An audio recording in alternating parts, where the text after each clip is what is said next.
Hello student, welcome to O level GS Adda YouTube channel. हाल ही में न्यू एजुकेशन पॉलिसी में ये रिकमेंड कर दिया गया है फाइनली। अब इसको एचआरडी जो मंत्रालय हमारा ह्यूमन रिसोर्सेज डेवलपमेंट, अब वो शिक्षा मंत्रालय के नाम से जाना जाएगा। ठीक है, इसके कुछ बेसिकली प्रोविजंस है, उसको हम पढ़ लेते हैं।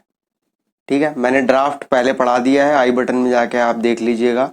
ड्राफ्ट क्या होता है कि जो अनुशंसाएं की जाती हैं, अनुशंसा अलग होती हैं, किंतु इसको लागू करके जो फाइनल जो आपका रिकमेंडेशन बनेगी वे अलग होती हैं। तो इसके मोटे मोटे जो पॉइंट्स हैं हम इस पे पढ़ लेते हैं कि क्या क्या इसमें किया गया change. SSRA state school regulatory authority बनेगी, इसमें चीफ शिक्षा विभाग से जुड़ेंगे, जिसके चीफ शिक्षा विभाग से जुड़ेंगे। ठीक है, 4 year integrated BEd, 2 year BEd और 1 ईयर बीएड कोर्स चलेंगे इसमें। जो हमें मोटी मोटी जानकारी है, इस टाइप के पॉइंट्स उसमें शामिल किए गए हैं शिक्षा नीति में। ECC early childhood care and education के अंतर्गत प्री प्राइमरी शिक्षा आंगनबाड़ी और स्कूलों के माध्यम से चलेंगे। टेट लागू होगा अप टू सेकेंडरी लेवल। ठीक है, टीचर एलिजिबिलिटी टेस्ट। शिक्षकों को गैर शैक्षणिक कार्यों से हटाया जाएगा, सिर्फ चुनाव ड्यूटी लगेगी। BLO ड्यूटी से शिक्षक हटेंगे, MDM से शिक्षक हटेंगे, मिड डे मील से। अनावश्यक दबाव हटाया जाएगा शिक्षकों पे से। स्कूल में SMC SDMC के साथ यानी स्कूल कॉम्प्लेक्स मैनेजमेंट कमेटी बनाई जाएगी। ठीक है, शिक्षक नियुक्ति में डेमो, स्किल टेस्ट और इंटरव्यू भी शामिल रहेंगे। ठीक, स्किल टेस्ट, इंटरव्यू भी रहेंगे। नई ट्रांसफर पॉलिसी आएगी जिसमें ट्रांसफर लगभग बंद हो जाएगा, ट्रांसफर सिर्फ पदोन्नति पर ही होंगे। यानी जो इंक्रीमेंट आपको मिलते हैं जॉब में, आप प्रमोशन पाते हैं, उसी ब्याह पे आपके प्रमोशन ट्रांसफर होंगे। ग्रामीण इलाकों में स्टाफ क्वार्टर बनाए जाएंगे केंद्रीय विद्यालयों की तर्ज पर। ठीक है, जैसे आपके KVS स्कूल होते हैं, NVS स्कूल होते हैं। RTE राइट टू एजुकेशन को 12 तक, कक्षा 12 तक या 18 वर्ष की आयु तक लागू किया जाएगा। ठीक है, वर्तमान में जो है 14 से एक्सीड कर दिया जाएगा।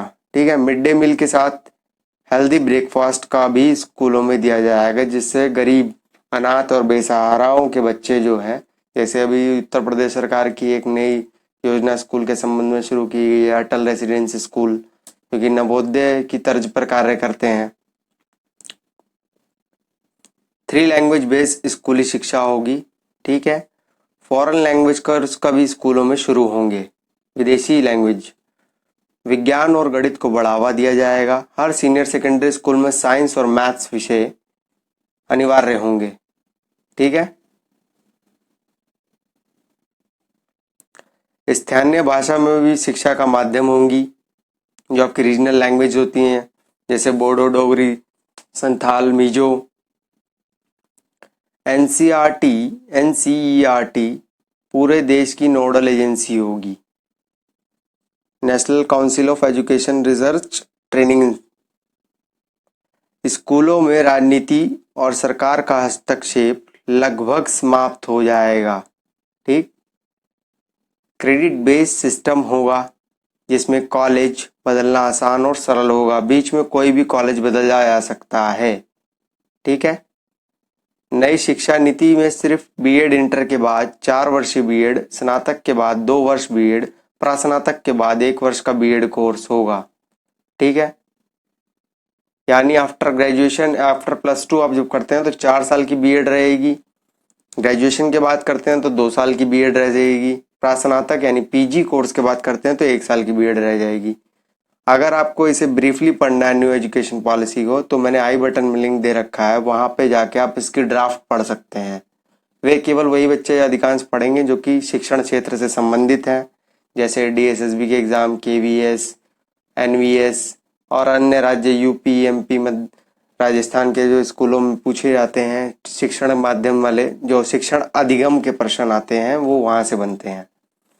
पर GS पॉइंट ऑफ व्यू से, general study point of view से, मोटी मोटी सोच के लिए इन पॉइंट्स को आपको जहन में रखना है कि लेखन के दृष्टिकोण से भी और एक सामाजिक समझ से भी कि एक बड़ी नीति लागू हुई है। ठीक है, इस चीज का आप ध्यान रखिएगा।